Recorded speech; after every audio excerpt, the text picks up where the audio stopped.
বললেন আমাকে দান দাও দান দাও দান দাও। কি দান চাইলেন? দেহ দান। হে জীব, এই দেহটাকে দান করো, নিজেকে দান করো, ধন সম্পদ নয়, টাকা পয়সা নয়।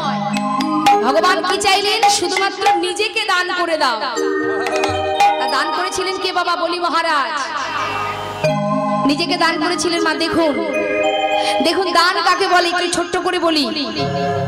বলি মহারাজ মস্ত বড় যজ্ঞ করেছেন, আর তিনি সেই আস্তে বাবা আস্তে সেই যজ্ঞে তিনি প্রতিজ্ঞাবদ্ধ যে আমার এই যজ্ঞে যে যা চাইবে, যা চাইবে, যত সময় আমার ভান্ডারে থাকবে আমি দান করে যাব। এখন ওই যজ্ঞে যিনি পৌরোহিত্য করছেন তিনি হচ্ছেন তারই গুরু, মানে বলি মহারাজের গুরুদেব, যার নাম হলো শুক্রাচার্য। এখন যে যজ্ঞ শেষ হয়েছে প্রত্যেকে এসে মহারাজের কাছ থেকে দান নিয়ে যাচ্ছে, যে যা চাইছে মহারাজ তাকে তাই দিচ্ছেন। কিন্তু ভগবানের তো অনেক পরীক্ষা থাকে মা। দেখুন ভগবান কিন্তু ভক্তকে পদে পদে পরীক্ষা করে বাবা, কেউ বুঝতে পারে কেউ পারে না। ভগবান পদে পদে পরীক্ষা করে। আমরা যে ভগবানকে ভালোবাসি পদে পদে ভগবান পরীক্ষা করে। এই একটা কথা বলতে গেলে আরো অনেক কথা মনে পড়ে যায়। আস্তে বাবা আস্তে, তোরা কথা বলিস না, সামনে বসে কথা বলবি না, তাহলে কিন্তু বসতে দেবো না এখানে। মহাভারতের কথা একটুখানি বলি, তারপর আমরা এই গল্প আমরা শুনবো। মহাভারতে ঠিক যুদ্ধ হবার আগে ভগবান কৃষ্ণের কাছে দুইজনে গেছে কিছু পাওয়ার আশায়। তা দুইজনকে, একজন হলো দুর্যোধন আর একজন হলেন অর্জুন। তা দুইজনে আমার গোবিন্দ ঘুমিয়ে আছেন, মানে শয়নে আছেন। এমন সময় ঠিক ঠিক দুর্যোধন গিয়ে কি করেছে, যেখানে শুয়ে আছেন গোবিন্দ তার পাশে গিয়ে, মানে মাথার পাশে গিয়ে বসে আছে।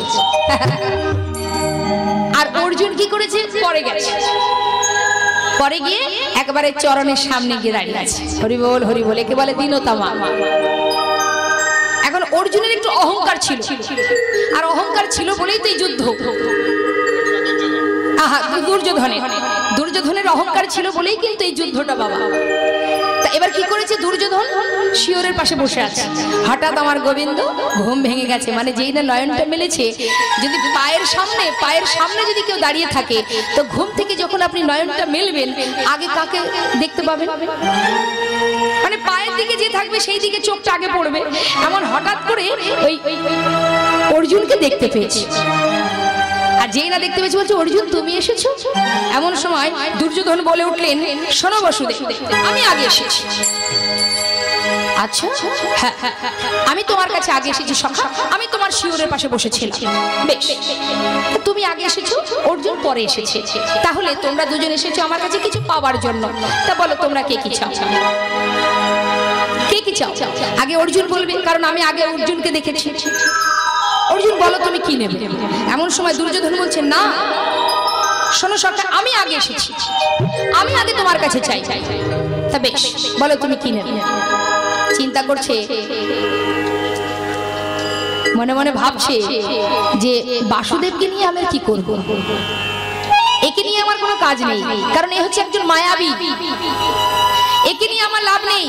কিন্তু এর কাছে যে অস্ত্র শস্ত্র আছে, মূল্যবান অস্ত্র, হ্যাঁ নারায়ণ সেনা, এই অস্ত্র শস্ত্রগুলো যদি আমি লাভ করতে পারি তাহলে আমি যুদ্ধে জয়ী হতে পারবো।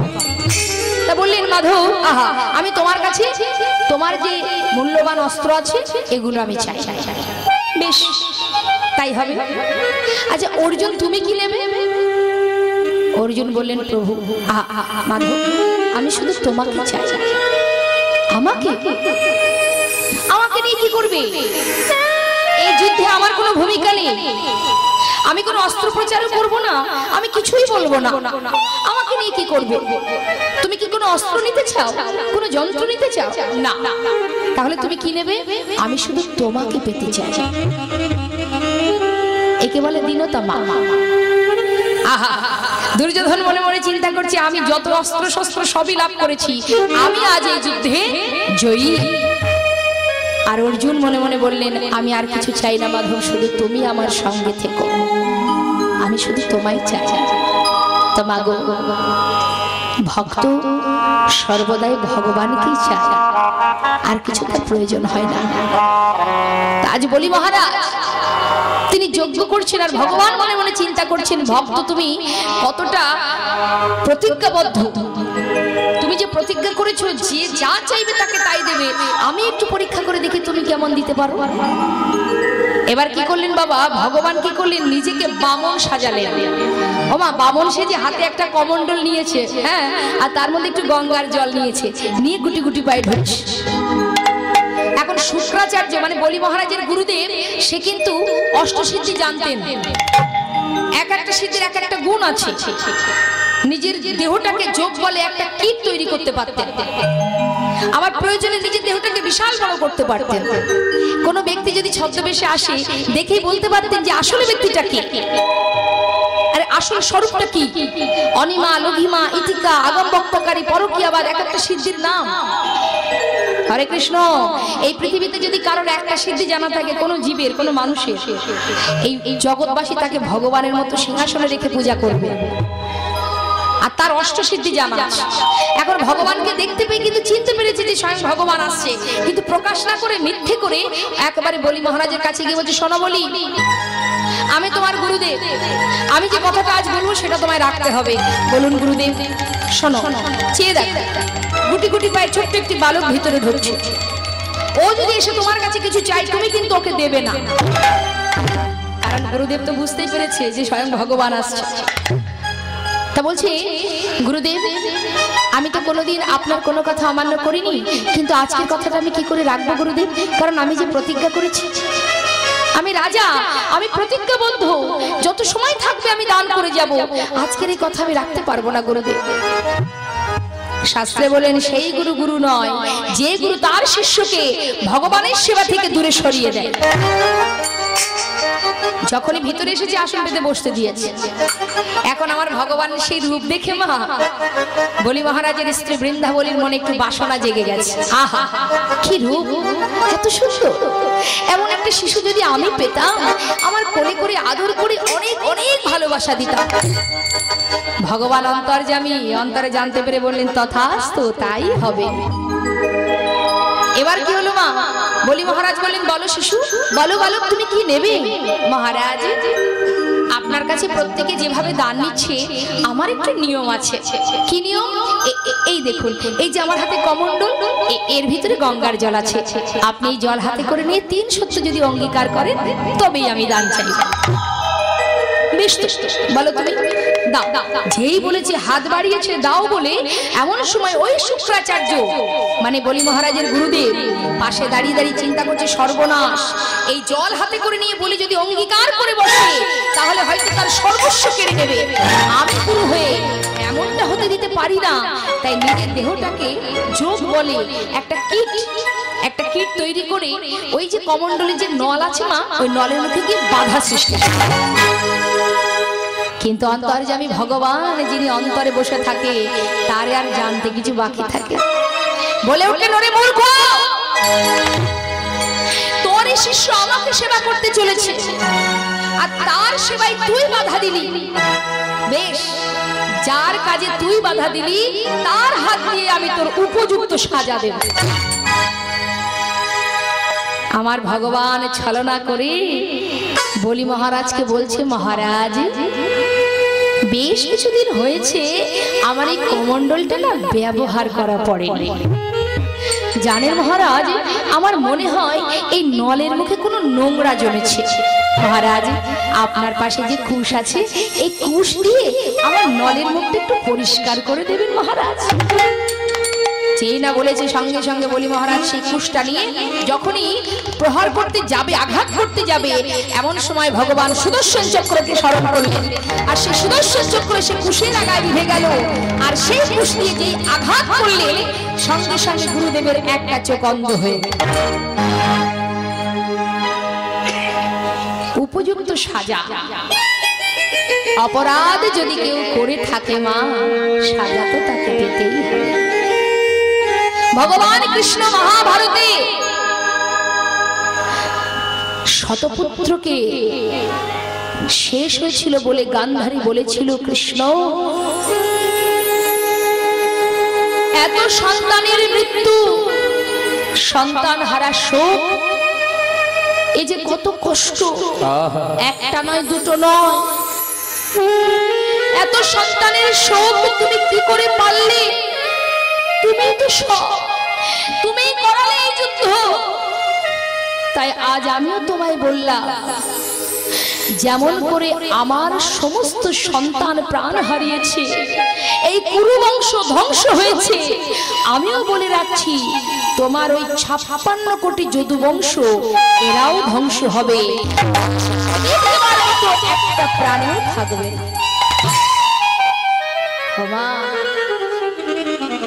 প্রভু রামচন্দ্র নিশ্চয়ই জানেন, আপনারা দেখেছেন রামায়ণ, বিনা যুদ্ধে বিনা কারণে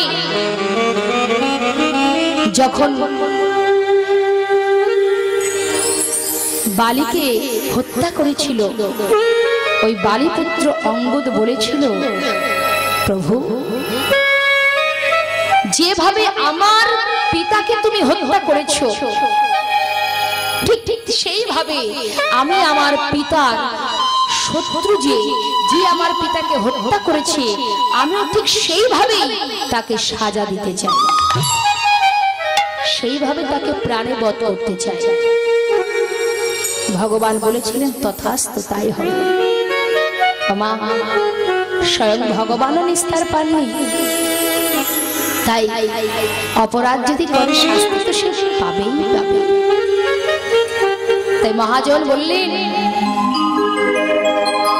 দূর থেকে দাঁড়িয়ে বলি মহারাজ সেই জল হাতে করে নিয়ে 3 সত্য অঙ্গীকার করে বললেন, তুমি যা চাইবে আমি তাই দেব, বলো তুমি কি চাও? বললেন মহারাজ আমি ত্রিপাদ ভূমি চাই। সে কি মাত্র ত্রিপাদ ভূমি? আরে বেশি কিছু চাও? আমি তো রাজা, ত্রিপাদ ভূমি আর কতটুকুই বা হবে, বলো দেখি তুমি আর কি নেবে? মহারাজ বসে বসে সাধন ভজন করব, ত্রিপাদ ভূমি হলেই যথেষ্ট। বললেন বেশ, তাহলে নিয়ে নাও। সঙ্গে সঙ্গে ভগবান তার একটি চরণ রাখলেন মর্তে, আরেকটি চরণ রাখলেন স্বর্গে। যেই না রেখেছে 2টি চরণ বাবা, সর্বস্ব তার নেওয়া হয়ে গেছে। আর তাই দেখি বলি মহারাজের স্ত্রী বললেন, ওরে পাশুষ্য, এত নিষ্ঠুর তুই, এত কঠিন তোর মন, তোর মতো সন্তান যদি আমি পেতাম, আমার স্তনদুগ্ধে বিষ মিশিয়ে তোকে পান করিয়ে মেরে ফেলতাম। ভগবান অন্তরে জানতে পেরে বললেন, তাই হবে। পরের জন্মে হয়েছিল পুতনা, কোলে করে আদরও করেছিলেন, ভালোবাসাও দিয়েছিলেন, আবার স্তনদুগ্ধে বিষ মিশিয়ে পান করিয়েছিলেন। ভগবান সব আশা পূর্ণ করেছিলেন। আর এদিকে বলি মহারাজ বলছে, বালক কে তুমি? আমি তো তোমায় চিনতে পারছি না, তোমার আসল স্বরূপটি একবার আমায় দেখাও। বলি মহারাজ বলছে, বেশ, যদি তুমি তোমার 3য় চরণটা আমায় দেখাতে পারো, আমি তোমায় ত্রিপাদ ভূমি দেব। ভগবান বলছে, মহারাজ মাত্র 2টি চরণ রেখেছি, আরেকটি চরণ রাখবার জায়গা চাই, জায়গা দাও। মহারাজ বললেন, বেশ, তাহলে তোমার 3য় চরণটি আমায় দেখাও। সাধারণত মানুষের তো 2টি চরণই হয়, আর যদি তুমি 3য় চরণ দেখাতে পারো তবেই আমি তোমায় ত্রিপাদ ভূমি দেব। বিলম্ব না করে ভগবান নাভি কমল থেকে একটা চরণ বাহির করলেন। আর যেই না বাহির করেছে, বাবা আর কি ভুল হয় গো, রাজ সিংহাসন ত্যাগ করে ছুটতে ছুটতে প্রভুর কাছে এসে চরণটা জড়িয়ে ধরেছে। দয়াময়,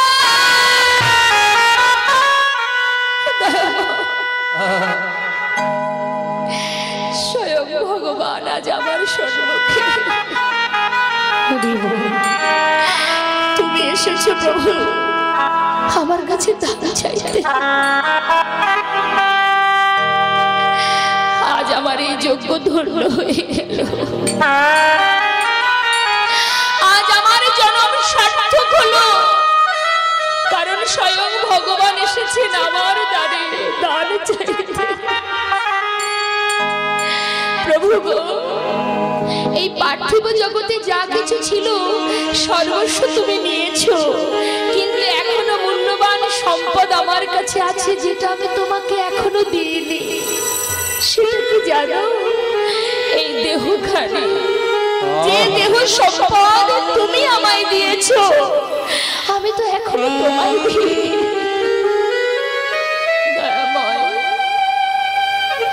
তোমার ওই দ্বিতীয় চরণখানি আমার মস্তকে রেখে রাঙা চরণে তলে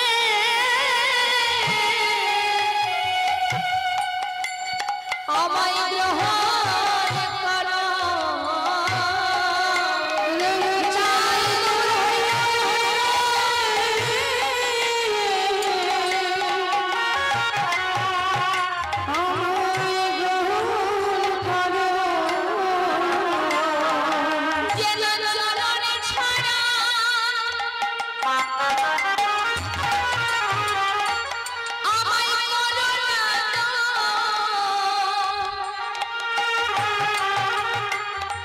তোমার চরণে তলে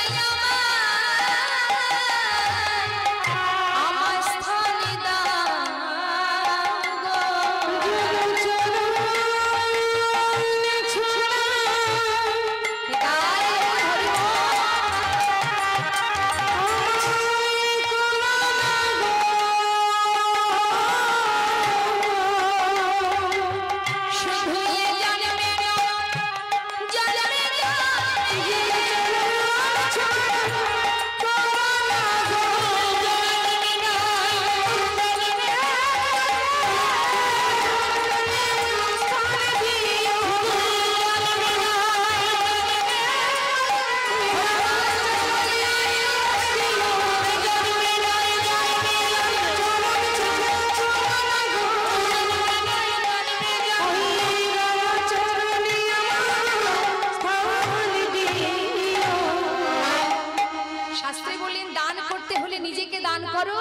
আর যদি দান করতে হয় ভগবানের চরণে দান করো। তাই গৌর হরিব ভালো বস্তু যদি হয়, যদি ভালোবাসতে চাও ভালোবাসার মতো ভালোবাসো। এই জগতে আমরা সবাই ভগবানকে ভালোবাসি, কিন্তু আমরা ভগবানকে ভালোবাসি কেন? কিছু পাওয়ার আশায়, আমাদের স্বার্থের জন্য ভগবানকে আমরা ভালোবাসি। আর তার কারণেই কিন্তু ভগবান আমাদের কাছ থেকে সর্বস্ব কেড়ে নেয়। যেমন করে দেন আবার কেড়েও নেন।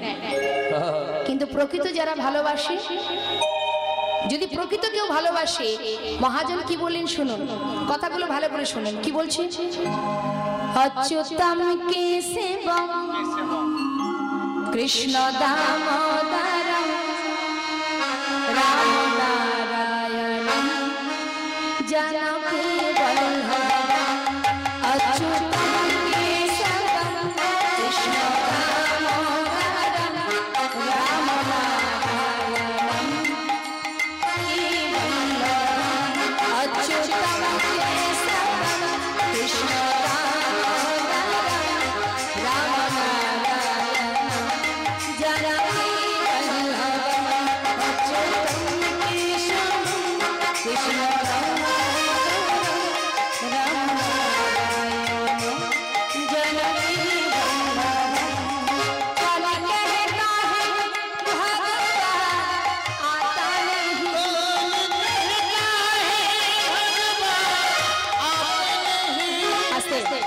কথাটা কি বলছেন মা? আমরা ভগবানকে সেবা দিই বটে, কিন্তু আমরা মন থেকে সেবা দিই না। কেন? আমরা ভাবি এটা বিগ্রহ, এটা চিত্রপট।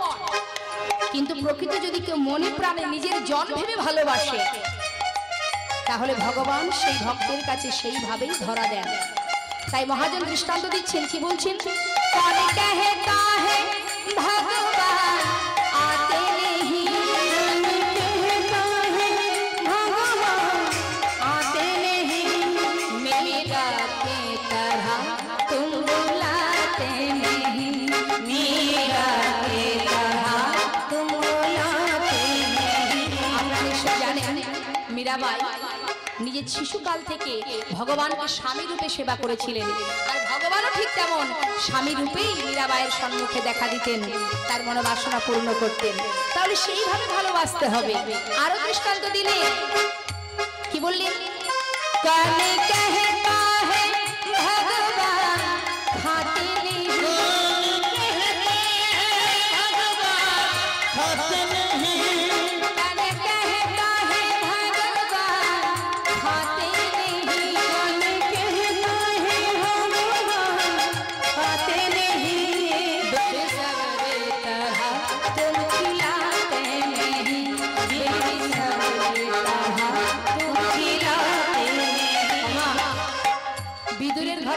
ভগবান সেবা দিয়েছিলেন শাকন্য, ভগবানকে সেবা দিয়েছিলেন বিদুর, আর তার স্ত্রী একটা কলা সেবা দিয়েছিলেন। তা কিভাবে?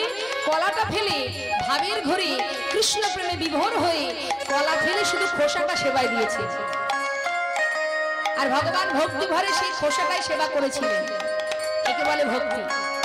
ভক্তি ভরে দিতে হবে, মনে প্রাণে, নিজের জন ভেবে। তাই বলছি, কি বলেছে? ভগবান খায় না। যদি বীরের মতো, বিদুরের মতো যদি কেউ সেবা দিতে পারে তবেই সে সেবা করে। আর কি বললেন? কনে কহে কাহে ভগবান সোতে নেহি,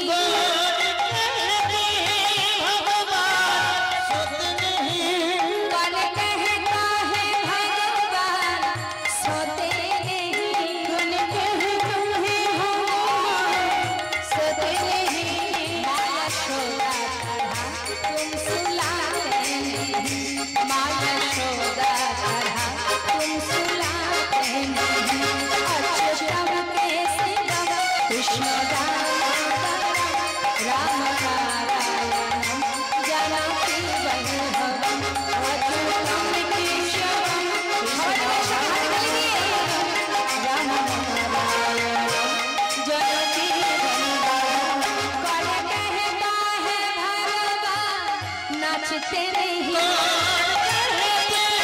भगवान नाचते नहीं, कल कहे काहे भगवान नाचते नहीं, नाचते नहीं। কে বলে ভগবান নাচে না? তাকে নাচাতে হবে যেমন ভাবে নাচিয়েছিল কারা? गोपियों की तरह तुम नचाते नहीं, गोपियों की तरह तुम नचाते नहीं, अच्युतम केशवम कृष्ण राम नारायणम जानकी वल्लभम, अच्युतम केशवम कृष्ण राम नारायणम जानकी वल्लभम, राम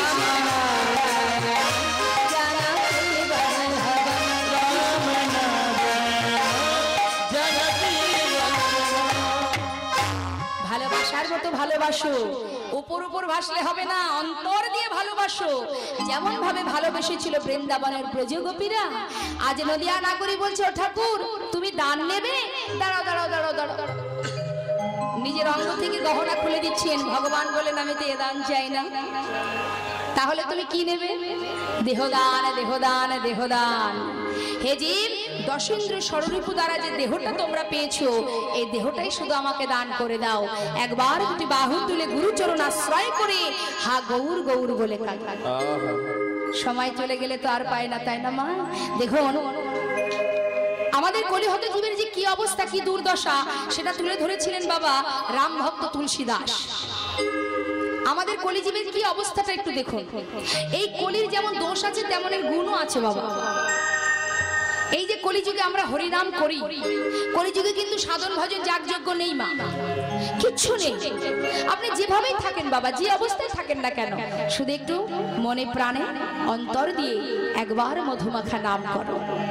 হরিনাম ছাড়া কলিজীবের নাহি আর ধর্ম, সর্বধর্ম সার নামে শাস্ত্র মনে।